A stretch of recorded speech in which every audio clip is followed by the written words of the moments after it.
It all started with a letter taped to my front door, bold red ink, big capital letters reading "Notice of Violation," and below that, in a font that tried to be professional but screamed passive-aggressive HOA energy, were the words that made me laugh out loud. "Your lawn is unnaturally green and in violation of the HOA's sustainable landscaping policy." At first I thought it was a joke. I mean, I had grass, beautiful grass, lush, deep green, soft underfoot, and the envy of everyone on Maple Drive. I didn't use anything illegal, just premium organic fertilizer, smart irrigation, and yes, I did hire the best landscaping company in town to maintain it. A crew that showed up twice a week and left everything looking like a PGA golf course, but I was proud of that. I worked hard, I invested in my home, and I didn't care that everyone else's lawns looked like baked toast under the summer sun. But apparently, the HOA cared.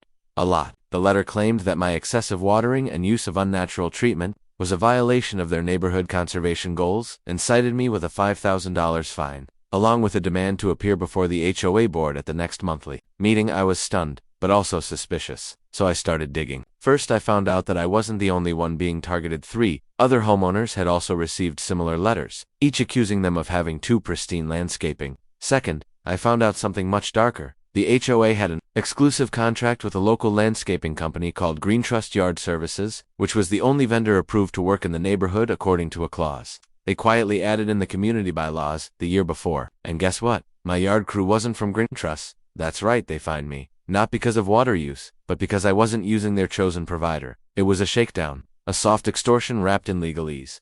The board president, Norman Kemp, was the one behind it. He lived 3 houses down, and I'd caught him peering at my yard more than once. When I showed up to the HOA meeting, I came prepared: laptop, spreadsheets, water usage data, and printed contracts showing that my irrigation system used less water than every other home on the block. But they didn't care. They barely listened. Norman, in his smug little golf shirt and clipboard, just kept repeating, "We can't make exceptions," and then voted, with the rest of his cronies, to uphold the fine.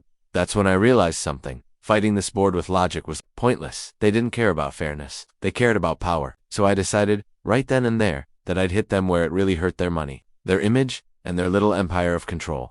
The next day I called my financial advisor and asked how much it would cost to buy a struggling landscaping business. A week later, I was sitting in the office of a man named Gus Holloway, the owner of Green Trust, the very company the HOA had locked into an exclusive contract. Turns out, Gus was looking to retire. His sons didn't want the business, and he'd been losing money for months. I made an offer on the spot. He accepted. Just like that, I became the proud owner of Green Trust Yard Services. But I wasn't done. I replaced the entire management team with professionals I trusted, doubled the pay for the yard crews, invested in new equipment, and rebranded the entire operation under a new name, Lawn Kings. And since I now owned the company that serviced the entire neighborhood, I reviewed every contract, especially the one with the HOA. To no one's surprise, I discovered Norman had used HOA dues to funnel extra payments to Green Trust for enhanced board member yard care. In other words, he was paying for his own lawn with everyone else's money. I compiled a full report, presented it at the next HOA meeting, and watched Norman's face go pale as I dropped the stack of evidence on the table. But I didn't stop there.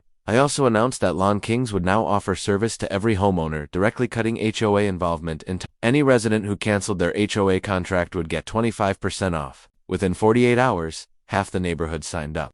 Norman tried to stop it, claimed it violated HOA policy, but I reminded him that I now owned the only company authorized to mow anyone's lawn, and I was revoking his service. That's when he exploded. He threatened legal action, revoked my good standing status in the community, and posted another fine to my mailbox, this time for suspicious business activity. But it was too late. The residents had turned out. They were sick of the HOA's petty rules, hidden contracts, and shady behavior. With Lawn Kings thriving, I launched phase 2 of my plan, a recall vote to dissolve the HOA board. The recall campaign started quietly: just a few flyers, some side conversations at neighborhood cookouts, and a few screenshots posted anonymously on the community Facebook page showing the ridiculousness of the recent fines. But it spread like wildfire. Once word got out that I had hard proof of Norman's financial misconduct and the HOA's exclusive contracts were not only unethical, but potentially illegal, especially when tied to kickbacks and favoritism that benefited board members while hurting residents. And that's when the tide truly began to turn in my favor, because the homeowners, tired of being bullied over lawn color, mailbox height, and patio furniture, suddenly had a reason to care, to act, and to stand together against the HOA's iron grip. And as the petitions circulated and door-to-door chats grew into full-on sidewalk rallies, I watched the neighborhood awaken from its compliance-induced slumber and realized that they had the power to take back control. I rented a conference hall at the local library, handed out free Lawn Kings vouchers to attendees, and held a presentation with a slideshow of every absurd HOA violation issued in the past 6 months, complete with photos, audio clips, and even one resident who broke down in tears describing how the HOA fined her for placing solar lights near her flower bed without prior design review. The outrage was palpable. I passed around ballots, collected votes, and within 10 days, had enough signatures to trigger a recall. The HOA board fought back hard, claiming the vote was invalid, that I had a conflict of interest, and even that I was trying to buy the neighborhood, but none of it stuck. Why? Because I stayed 3 steps ahead.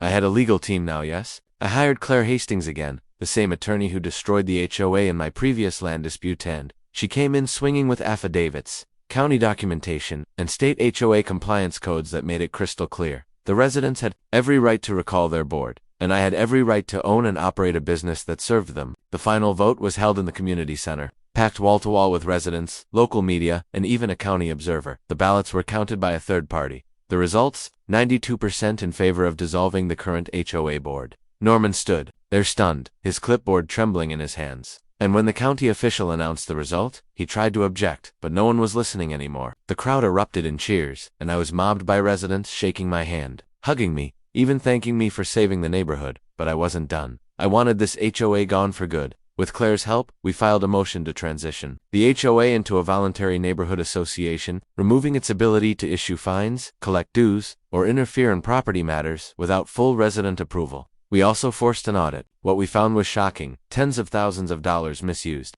unexplained payments to consultants, and checks made out to cash signed by Norman himself. That audit was sent directly to the state attorney general, and within weeks, Norman was under investigation for financial misconduct. I never saw him again. After that, his house was listed for sale, and he disappeared, leaving behind nothing but bitterness and dead grass. Meanwhile, I took the refund from my original $5,000 fine, used it to build a community garden right in front of the HOA clubhouse, then turned that clubhouse into a free-use event space for birthdays, cookouts, and local meets. We planted native wildflowers, added benches, and created a neighborhood everyone could be proud of. The HOA signs were torn down, the enforcement team disbanded, and people began painting their houses however they wanted: blue, yellow, even one with a Texas flag on the garage door. I didn't win just by buying a company. I won by hitting back smarter, harder, and with the community behind me, in Lawn Kings. It became the #1 rated landscaping company in the region, eventually expanding to 3 counties. All because one HOA thought my grass was too green. So the next time someone tells you to play nice with a corrupt board, or just pay the fine, remember my story. I turned their fine into my fortune, and I made damn sure they never messed with another homeowner again.